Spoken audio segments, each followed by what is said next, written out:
Kethver sat in the white chair, his three eyes staring at the wall. The military hospital room was quiet, except for the soft hum of air filters. His scaled hand shook slightly as he held a cup of warm liquid. The liquid had no taste, but it helped calm his nerves. Dr. Yilmoth entered the room with a datapad in her hands.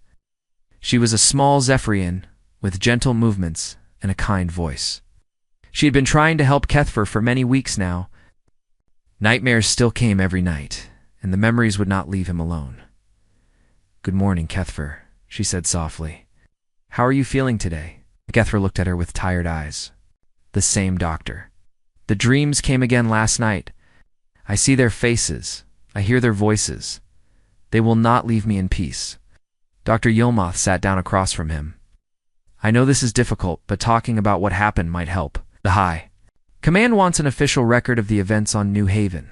Your experience could save other soldiers from going through what you did. Kethver was quiet for a long moment. Then he began to speak in a low voice. "It started 6 months ago. I was a senior warrior in the 3rd Battle Group. We had just finished conquering the Kelmar system. It was easy work. The Kelmar people surrendered after we destroyed one of their cities. That is how it always went with other species. Show them our power, and they would give up." He paused to drink from his cup. His hands were steadier now. "Commander, Vextal called us to the main briefing room on the command ship. There were maybe 50 of us there. All the squad leaders and senior warriors. We thought it would be another easy mission. We had done so many before." Dr. Yilmoth made notes on her pad. "Tell me about the briefing. What did Command tell you about the humans?" Kethver's eyes grew distant as he remembered. The room was full of confidence that day. Everyone was talking and laughing. "We had just received bonus pay from the Kelmar. Conquest. Some warriors were already planning how to spend their earnings." He shifted in his chair. Commander Vextal stood at the front of the room with a large display screen behind him. He looked pleased, like someone who had just been given good news. He told us we had a new assignment, a small colony world called New Haven. The memories came back clearly now. Kethver could see the briefing room in his mind. The blue lights from the display screens, the smell of recycled air, the sound of warriors joking with each other. The commander showed us pictures of the planet. It was green and blue with white clouds. It looked peaceful, beautiful even. He said it was home to about 50,000 humans. They had been there for maybe 20 years? Dr. Yilmoth looked up from her notes. What did the intelligence report say about human capabilities? That was the problem, Doctor. The reports made them sound weak, fragile. The intelligence officers said human bones break easily. Their skin tears from small cuts. They can only live in a narrow range of temperatures. They need a specific mix of gases to breathe. Compared to us, they seemed helpless. Kethver stood up and walked to the small window. Outside, he could see other Zephyrian soldiers walking between buildings. They looked normal, happy. They had not been to New Haven. The weapons report was even more encouraging. Humans used simple projectile weapons, small metal pieces fired by chemical explosions. Their ships were slow and clumsy. They had no plasma technology, no energy shields, no particle beams. Commander Vextal said it would be like fighting with children. He turned back to face Dr. Yilmoth. There were questions from the warriors, mostly about how long the mission would take. Asked if there would be any real fighting. Others wanted to know about the colonial resources we could claim. Everyone expected an easy victory? The commander laughed at the questions. He said we would probably be done in 3 days, maybe less. He only assigned 1 battle group to the mission. Usually we sent 3 or 4 groups to conquer a world. For the humans, he thought 1 was too many. Dr. Yilmoth wrote more notes. Did anything in the briefing suggest the humans might be different from other species? Kethver sat back down. This was the part that had bothered him from the beginning, even before the fighting started. There was something strange in the surveillance videos. Intelligence teams had been watching New Haven for several weeks before the briefing. They showed us recordings of human daily life. Most species, when they sense danger, they panic. They run, they hide, they look for ways to escape. He paused, his 3 eyes blinking slowly. But the humans were different. The videos showed them working together, building things, digging. They were preparing for something. Their leader, a man named Jake Morrison, was seen talking to groups of humans. He did not look afraid. He looked determined. In one video, we saw human children being moved from the main settlement to caves in the mountains. The adults were not running away. They were sending their young ones to safety while they stayed behind. This should have been our first warning. Yilmuth looked concerned. Did anyone question this behavior during the briefing? Junior Officer Trelonak mentioned it. He said it was unusual for a species to prepare for a fight they could not win. Commander Vextal dismissed his concerns. Said humans were probably too stupid to understand how outmatched they were. Kethaver's voice grew quieter. The commander showed us more intelligence data. Human technology was centuries behind ours. Their population was small. They had no allies in the galaxy. On paper, it looked like the easiest conquest in Zephyrian history. But there was something else in those videos that none of us understood at the time. The humans were not just preparing defenses. They were preparing to die. You could see it in their faces. They knew they would probably lose, but they were going to fight anyway. He stood up again and walked around the small room. In our culture, when defeat is certain, the logical choice is surrender. You live to fight another day. You preserve your life and the lives of your soldiers. It is basic military strategy. The humans seemed to follow different rules, or making choices. That would lead to their deaths, but they made those choices anyway. I remember thinking it was a form of madness. How could an intelligent species choose death over survival? Dr. Yilmuth set down her datapad. What happened after the briefing? We prepared for deployment. It took 2 weeks to load the ships and travel to New Haven. During that time, the intelligence reports kept coming. The humans were still building defenses, still moving civilians to safety, still preparing for a war they could not win. Kethfer looked out the window again. Some of the younger warriors were excited. They had never seen real combat. They thought it would be easy glory. Veteran soldiers like me were more careful, but we still expected a quick victory. Before we reached New Haven, I had trouble sleeping. Not because I was afraid of the humans, it's because something felt wrong. All my years of military experience told me that enemies who are not afraid of death are the most dangerous enemies of all. He turned back to Dr. Yilmuth with haunted eyes. I was right to be worried, Doctor. I had no idea how right I was. None of us did. We thought we were going to conquer a weak colony world. Instead, we were about to learn what happens when you threaten something humans care about. Dr. Yilmuth closed her notes. That is enough for today, Kethfer. You have done well. Tomorrow, we will talk about what happened when you reached New Haven. Kethfer nodded slowly. Yes, Doctor. Tomorrow, I will tell you about the day we learned that humans do not fight wars the same way other species do. The day we learned what the word terror really means. Dr. Yilmuth entered the hospital room the next morning to find Kethfer already awake. He was sitting by the window, staring at the sky. His 3 eyes looked tired, as if he had not slept well. Good morning, Kethfer. You ready to continue our talk? Kethfer turned to face her. I have been thinking about that day all night, Doctor, about the landing, about what we found when we got to New Haven. I keep wondering if we could have done something different. Dr. Yilmuth sat down with her datapad ready. Tell me about the first day of the invasion. What happened when your forces reached the planet? Kethfer was quiet for a moment. Then he began to speak. We arrived at New Haven early in the morning. The planet looked even more beautiful from space than in the pictures. Green forests, blue oceans, white clouds. It seemed like a peaceful place, a place where nothing bad could happen. He paused to collect his thoughts.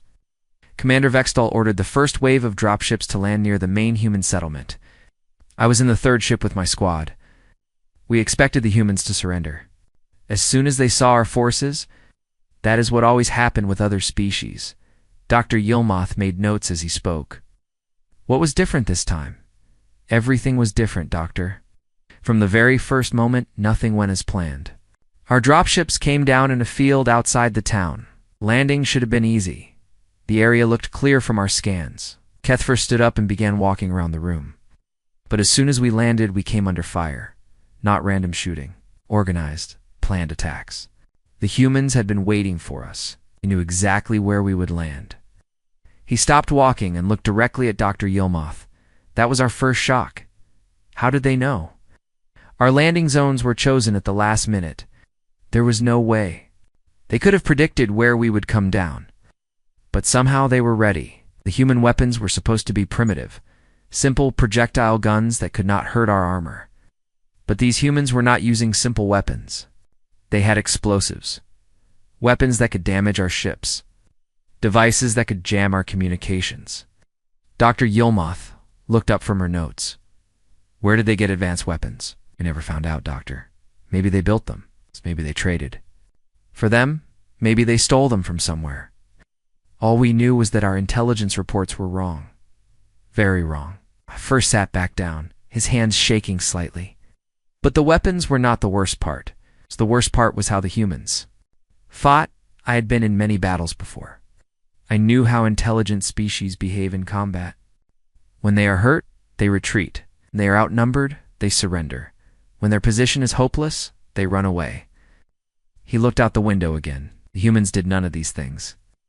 I watched a human soldier named Lieutenant Sam Rodriguez get hit by plasma fire. The blast should have killed him. Instead, he kept fighting. He used his own body to shield other humans while they moved to better positions. There was a human woman, Sergeant Lisa Carter. She led a squad of maybe 8 soldiers. A unit outnumbered them 3-1. We had better weapons and better armor. But she fought like she had the advantage. She moved her people around the battlefield like she could see the future. Dr. Yilmoth stopped writing. What do you mean, she could see the future? She seemed to know what we were going to do before we did it. When we tried to flank her position, her soldiers were already waiting. When we called for air support, her people had anti-aircraft weapons ready. It was like fighting someone who had studied our tactics for years. Kethver's voice grew quieter. Then I saw something that still gives me nightmares. A human soldier named Corporal Danny Wright was badly wounded. He could not walk or fight. In any normal army, his squad would leave him behind to save themselves. That is basic military sense. He paused, his 3 eyes blinking slowly. But these humans did the opposite. Instead of leaving him, they risked their lives to save him. 3 soldiers ran through enemy fire to reach him. They could have been killed. They should have been killed. But they did it anyway. Why would they do such a thing, Doctor? It made no military sense. 1 wounded soldier was not worth the lives of 3 healthy ones. But the humans did not seem to think that way. Dr. Yilmoth wrote more notes. What happened next? The fighting got worse. We pushed deeper into the town, expecting the humans to fall back. Instead, they fought harder. Every building became a fortress. Every street became a trap. They used things I had never seen before. In warfare, Kethver stood up again and walked to the window. They turned civilian equipment into weapons. Construction machines became tanks. Medical supplies became explosives. Even their children's toys were used to distract our sensors. These humans could make anything into a tool of war. But the strangest thing was their leader, Captain Amy Foster. She was in charge of the town's defenses. When we surrounded the main square, she had a choice. She could surrender and save the lives of her soldiers, or she could fight and watch them all die. He turned back to face Dr. Yilmoth. She chose to fight. Ow. But not just fight. She led a charge directly at our strongest. Position, it was suicide. There was no way her people could win. But she did it anyway, and her soldiers followed her. I watched her run toward our plasma cannons with nothing but a rifle and a determination I had never seen before. She was not trying to win the battle. She was trying to buy time for civilians to escape. She traded her life and the lives of her soldiers for a few more minutes. Dr. Yilmoth looked disturbed. Did this tactic work? That is the terrible part, Doctor. It did work. While Captain Foster and her people died attacking our position, other humans were moving civilians too. Safety. Children, elderly people, wounded soldiers. They all escaped because of her sacrifice. Kethver sat down heavily in his chair. Then there was Private First Class Tony Mitchell. He was alone in a building that controlled the main road into town. We needed that road to bring in heavy equipment. One human soldier should not have been able to stop an entire armored column, but he did stop us. For 6 hours, he held that position by himself. We sent squad after squad to remove him. He killed or wounded dozens of our warriors. When we finally broke through, we found him dead at his post, still holding his weapon. The building was destroyed. He was badly wounded. He had no food, no water, no hope of rescue, but he never gave up. He never retreated. He fought until the very end. Dr. Yilmuth set down her datapad. This behavior seems very different from other species you have encountered. That is exactly right, Doctor. Every other species we had fought followed logical patterns. They wanted to survive. They made rational decisions. They knew when they were beaten. Kethfer's voice became almost a whisper. But humans seemed to operate by different rules. Rules that made no sense to us. They would rather die than surrender. They would sacrifice themselves for strangers. They fought not just with weapons, but with something else. Something we did not understand. The worst moment came when we captured the communications center. Major Kate Sullivan was the officer in charge. We had her surrounded. Her position was hopeless. All she had to do was surrender and she would live. He paused, his hands trembling. Instead, she sent a message to her own artillery units. She gave them the coordinates of her own position and ordered them to fire. She killed herself and most of my squad to stop us from using the communications equipment. Her last words were not a plea for help or mercy. They were instructions to other humans on how to keep fighting. Even in death, she was still trying. To win the war, Dr. Yilmuth closed her notes. That is enough for today, Kethfer. This must be very difficult to remember. Kethfer nodded slowly. Tomorrow, Doctor, I will tell you about what happened when we went underground. When we learned that killing humans does not stop them from fighting. It just makes the ones who are left more dangerous. Dr. Yilmuth found Kethfer standing at the window when she arrived the next morning. He was not moving, just staring outside with all three eyes focused on something far away. She could see his reflection in the glass, and his face looked older than it had the day before. Kethfer, are you ready to continue? He turned slowly, as if waking from a dream. I was thinking about the tunnels, Doctor, about what we found down there, about the things those humans did in the dark. Dr. Yilmuth sat down and prepared her datapad. Tell me about the underground resistance. Kethfer moved to his chair but did not sit. Instead, he stood behind it, gripping the back with his scaled hands. After we took the surface of the town, Commander Vexdahl thought the hard fighting was over. We controlled all the buildings. We had destroyed their military positions. Their organized resistance was broken, or so we thought. He finally sat down, but his posture remained tense.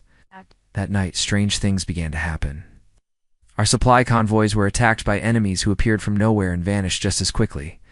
Our communication equipment stopped working. Our vehicles broke down for no clear reason. At first, we thought it was just normal equipment failure. Machines break down during combat. But then our engineers found something disturbing. The equipment had been sabotaged. Someone with detailed knowledge of Zephyrian technology was deliberately damaging our systems. Dr. Yilmuth looked up from her notes. How was this possible? Humans were supposed to have primitive technology. That is what we could not understand. Doctor, the sabotage was too precise, too clever. Someone knew exactly which components to damage to cause maximum problems. They understood our systems better than some of our own technicians. Kethfer stood up and began pacing around the small room. We soon discovered that the humans had built a network of tunnels under their town. Not simple hiding places, but a complete underground city. They had workshops, medical facilities, communication centers, weapons storage areas. They had been preparing for this war for months, maybe years. The man leading this underground resistance was an engineer named Ben Parker. Before the war, he had worked in the colony's mining operations. He knew how to dig tunnels, how to move heavy equipment, how to build things underground. Dr. Yilmuth wrote quickly to keep up with his words, but Ben Parker had done something impossible. He had taken human mining equipment and converted it into weapons of war. Drilling machines became mobile artillery. Excavation vehicles became armored fighting units. Construction tools became bomb-making devices. Stop pacing and look directly at her. Doctor, you have to understand how shocking this was for us. We had fought many species across the galaxy. When their military was defeated, they surrendered. They did not continue fighting with farming tools and construction equipment. They accepted defeat like rational beings. But these humans refused to accept defeat. When we destroyed their army, they became an army of civilians. We took their weapons. They made new weapons from whatever they could find. When we thought we had one, they proved that the war was just beginning. He sat back down, his voice growing quieter. The leader of the civilian resistance was a woman named Carol Davis. She had been a maintenance worker before the invasion. She repaired air conditioning systems and water pumps, simple, peaceful work. But when the war started, Carol Davis became something else entirely. She organized teams of technicians who could sneak into our bases and sabotage our equipment. They moved through the tunnels like ghosts, striking without warning and disappearing before we could respond. Dr. Yilmoth stopped writing. How did civilian technicians learn to fight trained soldiers? Oh, they did not fight us directly, Doctor. They were smarter than that. They attacked our supplies, our communications, our vehicles. They made it impossible for us to operate effectively. Every day, more of our equipment stopped working. Every night, more of our soldiers disappeared. Kethfer's hands began to shake as he remembered. The worst part was that we could not find them. Our sensors could detect large groups of enemies, but these humans traveled in small teams. 2 or 3 people who knew the tunnels better than we knew the surface. They could be anywhere, strike anywhere, vanish anywhere. We tried to flood the tunnels, but they had built drainage systems. We tried to use gas weapons, but they had air filtration equipment. We tried to collapse the tunnels, but they had reinforced the important sections. Oh.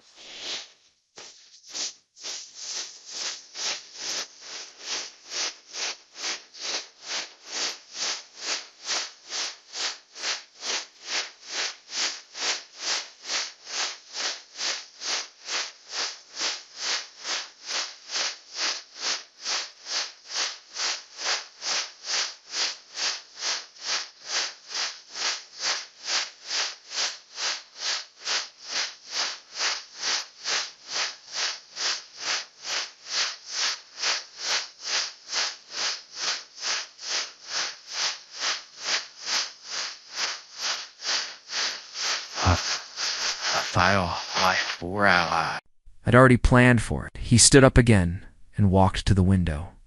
Then came the day that changed everything for me personally. My squad was escorting a supply convoy through the main street when we heard sounds of fighting ahead. We moved forward to investigate and found something that still haunts my dreams. Dr. Yilmoth leaned forward in her chair. What did you find? Found a group of human children being evacuated through the tunnels. Maybe 20 young ones, all under 10 years old. They were being led by an old human man named Frank Miller. He had been a teacher before the war, someone who spent his life caring for children. Kethfer's voice became very quiet. Standard military. Procedure was to capture non-combatants for questioning and processing. Children were not threats. They were valuable for intelligence gathering and population control. We moved to surround the group. But Frank Miller did something that made no sense. Instead of surrendering the children to save their lives, he moved to protect them, put himself between us and the young ones. An old man with no weapons. Facing armed soldiers, Dr. Yilmoth stopped writing and looked up at him. What happened next? Kethfer turned away from the window, his 3 eyes filled with an emotion she had never seen before. Frank Miller had some kind of explosive device. Hidden in his clothing, when he saw that we were going to capture the children, he detonated it. The explosion killed him instantly. It also killed 3 of my squad members and wounded several others. But that was not the important part, Doctor.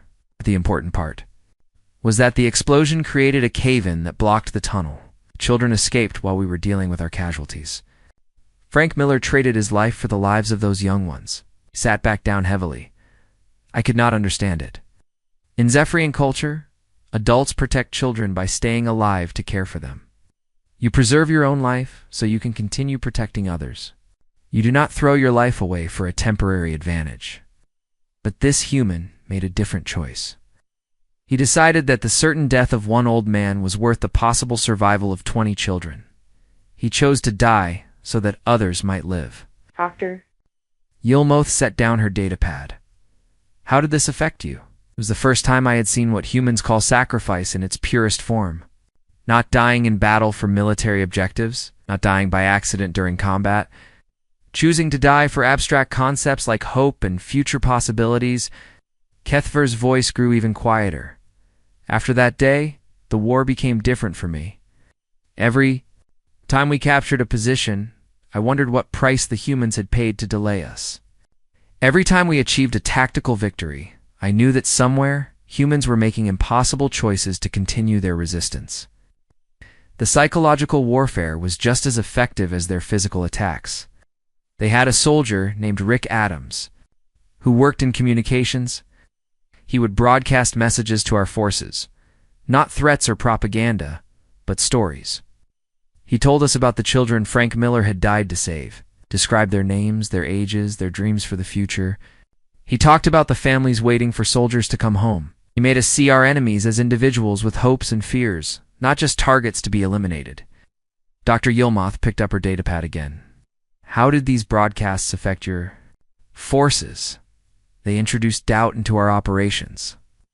When you see your enemy as a collection of individual beings with families and dreams, it becomes harder to fight them efficiently. Soldiers began to hesitate before firing. Officers questioned orders that would cause unnecessary casualties. Some of our warriors started to have nightmares about the humans they had killed. Others began to wonder if the war was worth the cost. A few even requested transfers to other assignments. Kethver looked directly at Dr. Yilmoth. The humans were winning a war they could not win by making us question why we were fighting it. They turned our own thoughts against us. They made us see them as people instead of enemies. Tomorrow, Doctor, I will tell you about the day the human reinforcements arrived. The day we learned that the colonists we had been fighting were not even their real military. The day we discovered what trained human soldiers could do when they were truly angry. Dr. Yilmoth closed her notes. That is enough for today, Kethver. You have been very brave to share these memories. Kethver nodded. Slowly, brave, Doctor? I do not think I know what that word means anymore. Not after seeing what humans call bravery. Dr. Yilmoth arrived early to find Kethver already awake and sitting in his chair. He looked different today. His 3 eyes were focused and alert, but there was a deep sadness in them that had not been there before.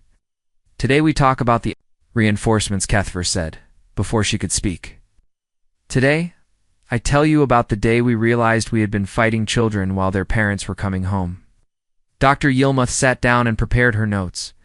Tell me about when the human military arrived. Kethver stared at the wall for a long moment before speaking. It was the morning of our 8th day on New Haven. We had been fighting the underground resistance for 3 days. Our casualties were mounting, but Commander Vextel still believed we were winning. We controlled the surface, had superior numbers and technology. Victory seemed close. He paused, his hands resting calmly in his lap. Then our sensors detected ships approaching the planet. Many ships. Commander Vextel was not worried. He thought they were probably human cargo vessels. Trying to evacuate civilians? Easy targets for our space forces. But when the ships got closer, we realized these were not cargo vessels. These were warships. Human military vessels with weapons and armor we had never seen before. They came out of hyperspace in perfect formation, like they had done this 1,000 times before. Dr. Yilmoth looked up from her notes. How many ships were there? 43 vessels in total? The command ship was called the UES Defiant. It was larger than our battlecruiser and heavily armed. The fleet was led by Admiral Linda Hayes, a woman who had been fighting wars longer than some of our soldiers had been alive. Kethver stood up and walked to the window. But the number of ships was not what shocked us. What shocked us was their attitude. These humans did not approach like a desperate rescue mission. They approached like a superior force coming to punish someone who had made a terrible mistake. Commander Vextall ordered our fleet to engage them in space, while our ground forces continued the occupation. He expected our space superiority to handle the human ships quickly. He was very wrong, Dr. Yilmoth wrote quickly. What happened in the space battle? It was not a battle, Doctor. It was a demonstration. Human ships moved with precision. We had never seen before. We seemed to know exactly where our vessels would be and what we would do before we did it. Kethver turned back to face her. Their fighter squadrons were led by pilots like Lieutenant Commander Maria Gonzalez. She flew maneuvers that should have been impossible. She treated death not as something to avoid, but as just another factor to consider in her tactics. I watched her lead 12 small fighters against our heavy cruiser. By all logic, she should have retreated or called for support. Instead, she attacked with confidence that made no sense. Her fighters moved like they were dancing instead of fighting. He sat back down, but remained tense. Within 2 hours, half of our space fleet was destroyed or disabled. The other half was in full retreat. Commander Vextall ordered all remaining ships to withdraw to the edge of the system. We had lost control of space completely. Part was not losing the battle. The worst part was listening to the human communications during the fight. Their pilots were calm, focused. They talked to each other like they were discussing the weather, not fighting for their lives. Dr. Yilmoth stopped writing. What do you mean? When our pilots were shot down, they screamed. They called for help. They begged for mercy. When human pilots were hit, they gave tactical information to their squad mates. They reported damage status. They wished each other good luck. Kethver's voice grew quieter. I heard one human pilot, call sign Ghost 7, get hit by our plasma cannon. His ship was burning and falling toward the planet. He knew he was going to die. But his last transmission was not a cry for help. It was target coordinates for other human fighters. He used his final moments to help his friends continue the fight, died giving information that would help them win. What kind of species does that, Doctor? What kind of people think that? Way, Dr. Yilmoth made more notes. What happened when the human forces landed? It came down like a storm, Doctor. Not scattered across the planet like we had done. They landed in one concentrated force near our main base. It was a direct challenge. They were telling us that they were not afraid to fight us at our strongest point. Kethver stood up again and began pacing. The ground forces were led by commanders like Captain Greg Turner and Commander Steve Walsh.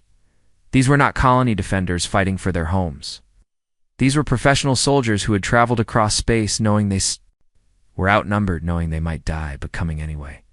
They attacked our positions with tactics we had never seen before. Not the desperate resistance of the colonists, but calculated military precision. They moved like they had studied our methods for years and found all our weaknesses. He stopped, pacing, and looked directly at Dr. Yilmoth.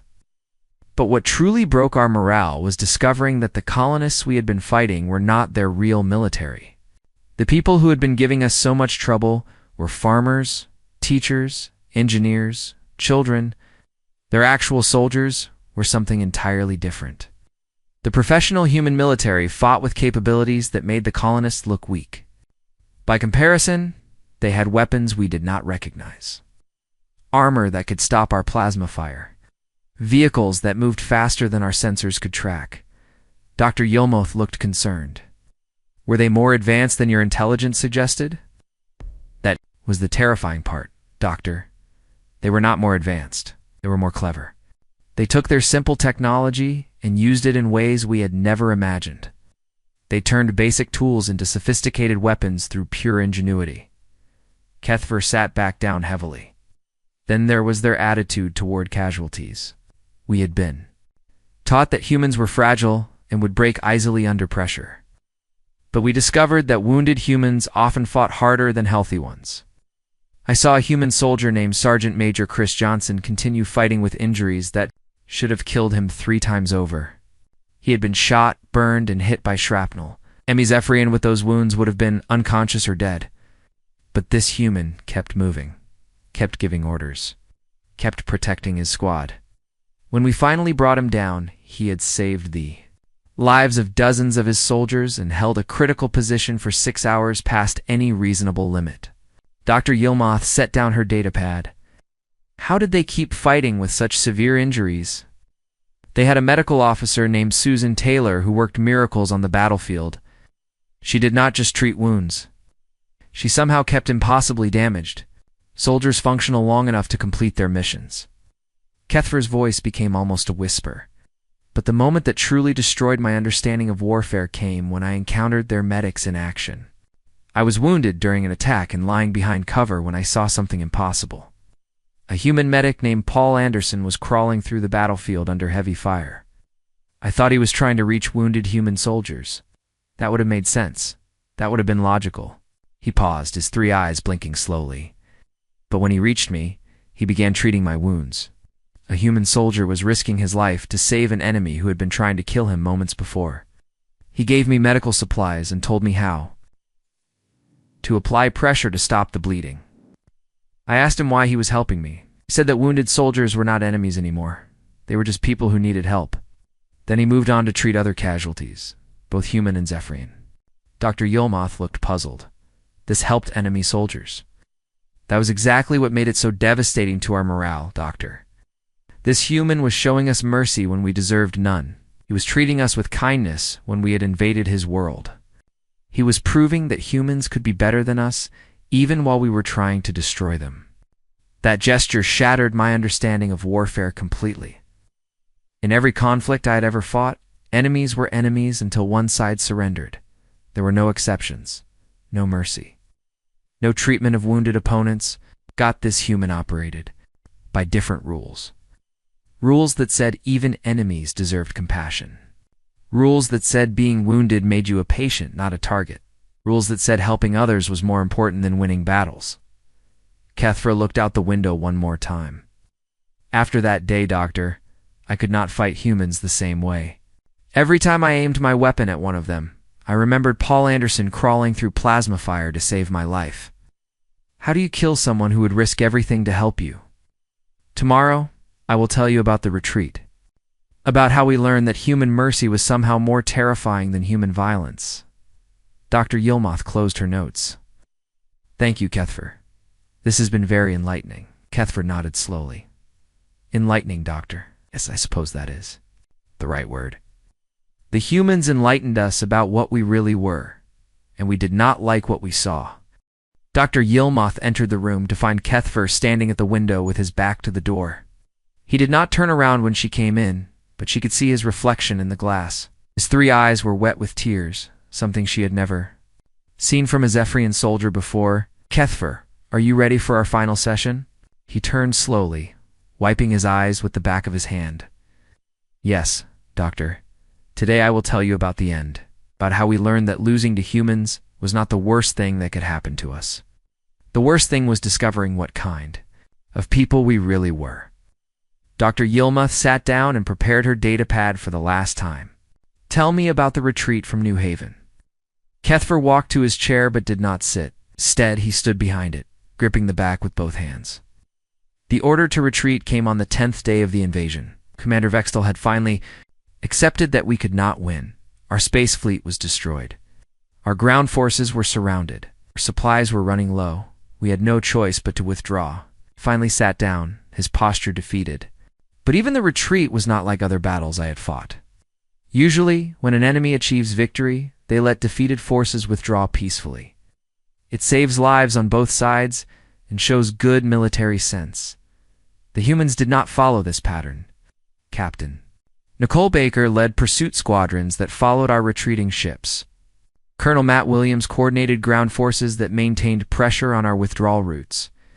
They did not let us escape easily. Dr. Yilmoth looked up from her notes. Were they trying to destroy your remaining forces?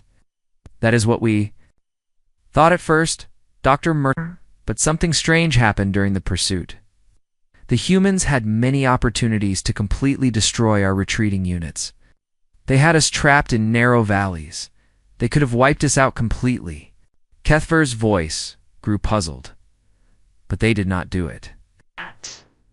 Instead, they seemed to be herding us towards specific evacuation points.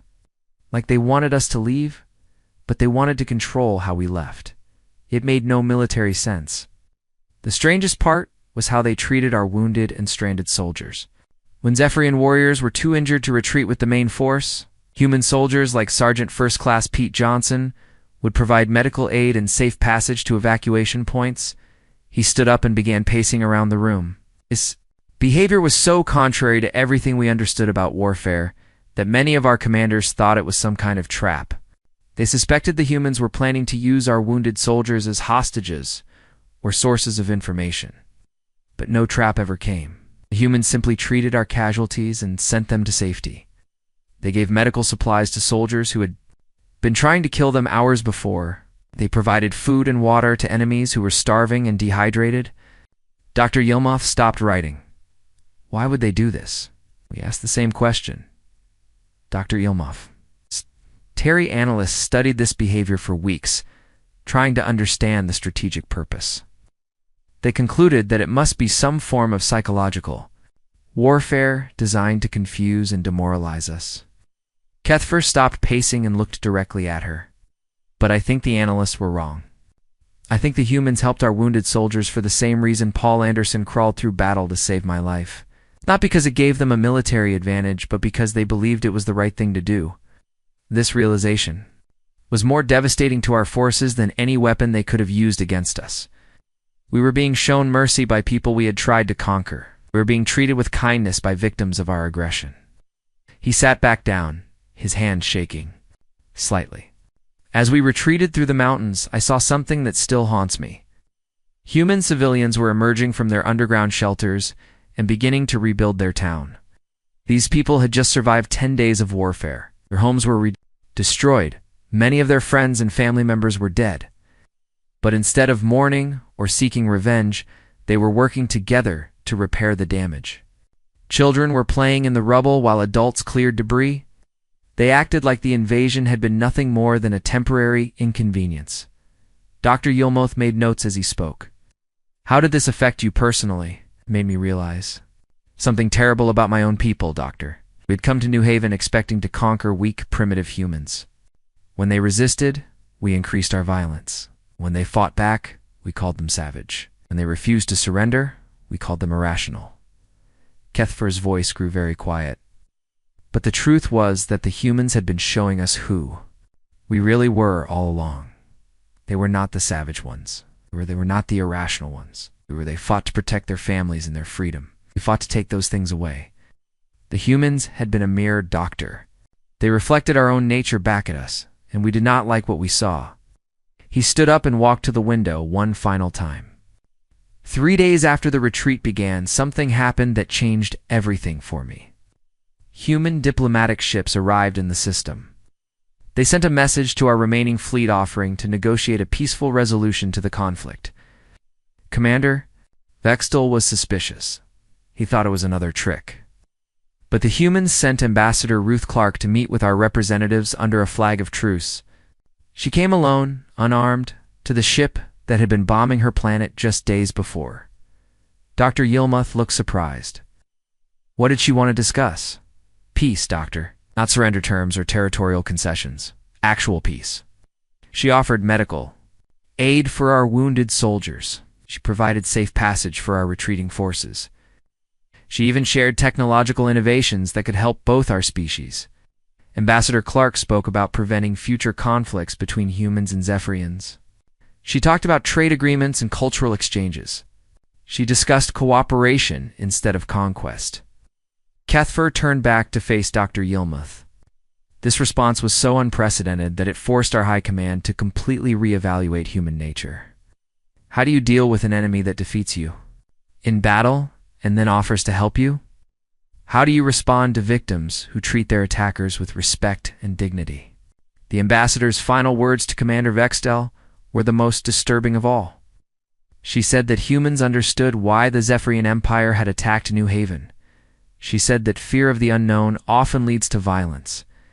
She said that humans had made the same mistakes in their own history. He sat back down heavily. But then she said something that shattered my understanding of the galaxy completely. She said that humans had learned from their mistakes. They had chosen to become better than their worst impulses. They had decided that cooperation was stronger than conquest. Doctor. Yilmaz set down her datapad. How did this revelation affect you? It made me realize that humans represented something entirely new in the galaxy, Doctor. Every intelligent species we had encountered followed predictable patterns of behavior, acted in ways that made sense according to military and political logic. But humans operated according to different principles entirely. They grew stronger under pressure instead of weaker. They chose moral principles over practical advantages. They treated enemies with the same consideration they gave to friends. Kethfer's voice became almost a whisper. The most terrifying thing about humans was not their weapons or their tactics or their refusal to surrender. The most terrifying thing was that they had turned survival into an art form, warfare into philosophy, and sacrifice into strength. They had shown us that intelligence could be combined with compassion, that strength could be combined with mercy, that victory could be achieved without becoming monsters. He looked directly at Dr. Yilmoth, with his three eyes filled with something. Between admiration and fear, we had encountered dozens of intelligent species in our expansion across the galaxy. Each one followed patterns we could understand and predict. Each one had weaknesses we could exploit. Each one eventually submitted to superior force. But humans were different. They seemed to operate on a completely different understanding of existence itself. They had made choices about who they wanted to be as a species, and those choices made them unlike anything else in the galaxy. Dr. Yilmoth closed her notes and looked at Kethfer with concern. What do you think this means for the future? I think it means the galaxy will never be the same, Doctor. The Zephyrian Empire built its power on the assumption that all intelligent species followed the same basic patterns. We believed that superior force would always triumph over inferior numbers. But humans have proven that assumption wrong. They have shown that there are forms of strength that cannot be defeated by weapons. They have demonstrated that some things are more powerful than fear. Kethfer stood up and walked to the door of the room. The war on New Haven lasted only 10 days, but it changed everything. We went there expecting to conquer a weak colony world. Instead, we discovered a species that could defeat us without destroying us, a people who could show us mercy when we deserved none. He paused with his hand on the door handle. Now, perhaps the most disturbing realization of all, Doctor, is that humans did not just defeat the Zephyrian military, they defeated the Zephyrian way of thinking, proved that there was a better way to exist in the universe. And now we have to decide whether we want to learn from them or continue being the monsters we have always been.